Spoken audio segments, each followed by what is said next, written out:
This is Caleb Barney with Russell Real Estate, and today I wanted to go over an article from the National Association of Realtors titled Higher Home Prices and Mortgage Rates Made It Difficult for Home Buyers to Qualify in May 2023.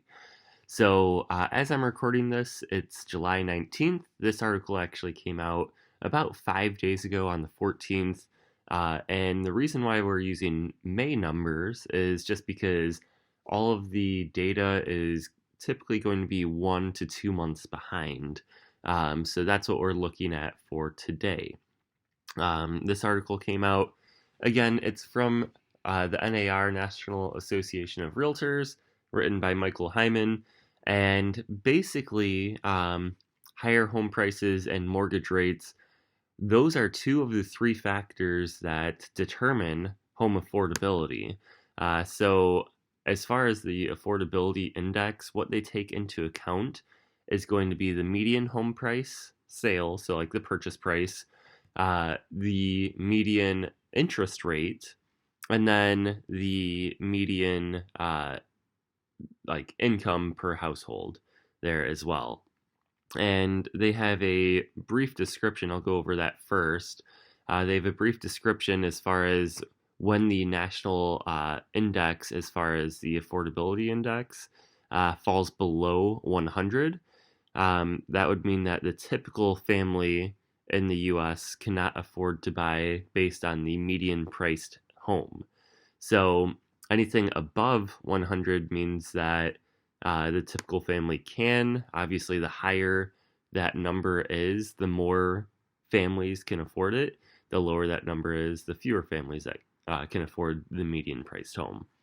So when we look at this, they go over the past 12 months, and we're not at the all-time low for the housing affordability index, but we are pretty low still.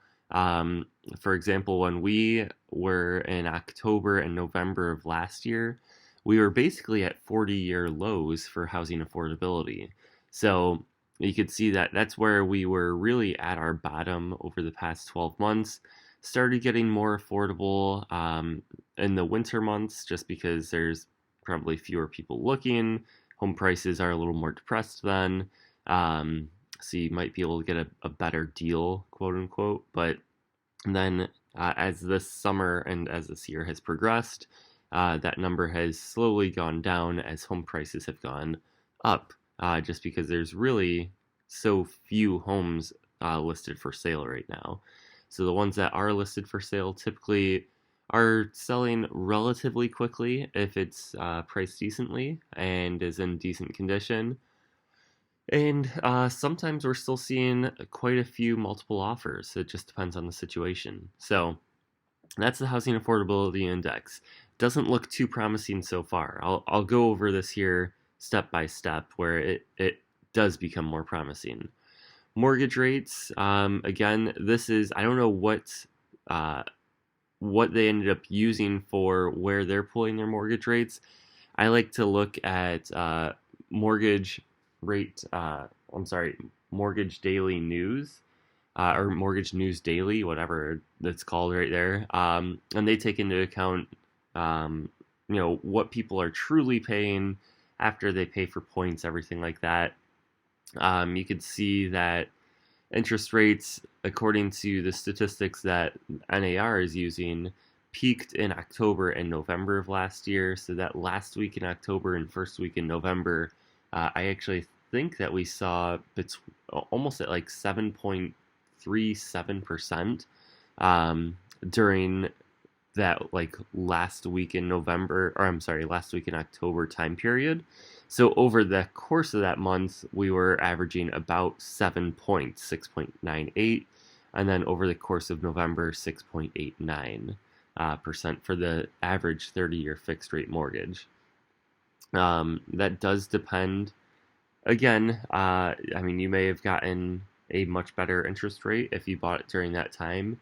Depends on your down payment, your credit scores, your debt to income ratio. There's a lot of different factors if you're buying a primary residence versus a secondary home or an investment property.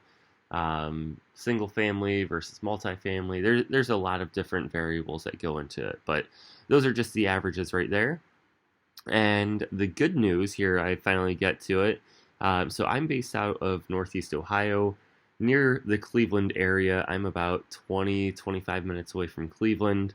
And I primarily serve Cuyahoga, or Medina, Summit, and Lorain counties. I'll touch into, Lake, Geauga, Wayne, stuff like that too, but Ashland even. But that's primarily my main area. That Ohio in general is going to be considered part of the Midwest.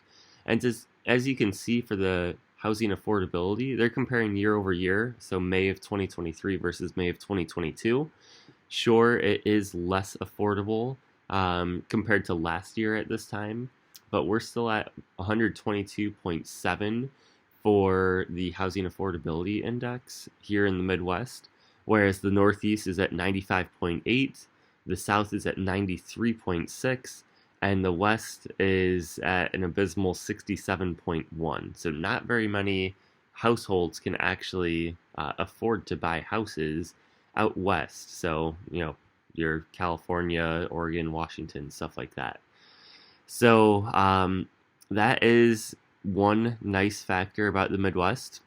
The other factor for housing affordability, again, we've talked about house prices and interest rates, is going to be the median family income. So I thought that this was actually pretty interesting.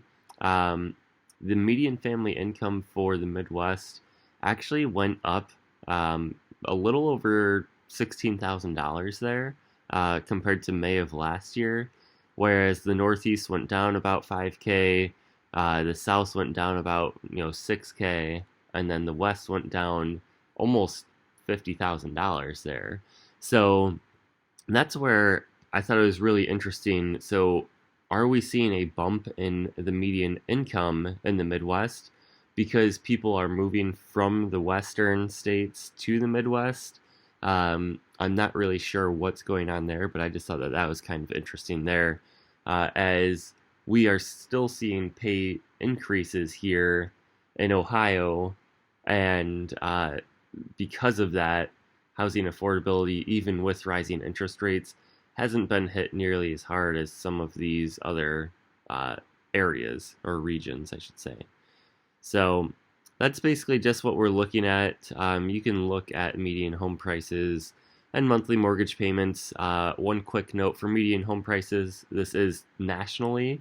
So median home prices for Northeast Ohio are actually going to be a little below the national rate. So once again, if interest rates are staying pretty similar, obviously that changes by region as well, but if interest rates are staying pretty similar nationally, but we have lower home prices and we saw the most growth as far as income is concerned, that means that in theory it should be much more affordable to buy in the Midwest.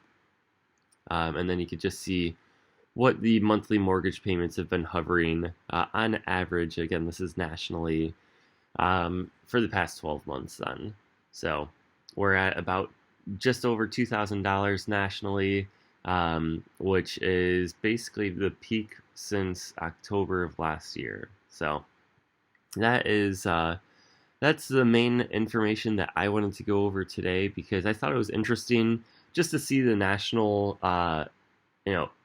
affordability, I don't want to say crisis, but definitely an issue compared to what we're seeing here in the Midwest, and more specifically in Northeast Ohio. If you have any questions about buying, selling, or investing in the Ohio markets, especially near I'll just say Cleveland through Akron areas, feel free to reach out. I'd be more than happy to help answer any questions that you might have. And if not, then have a great day. Thanks.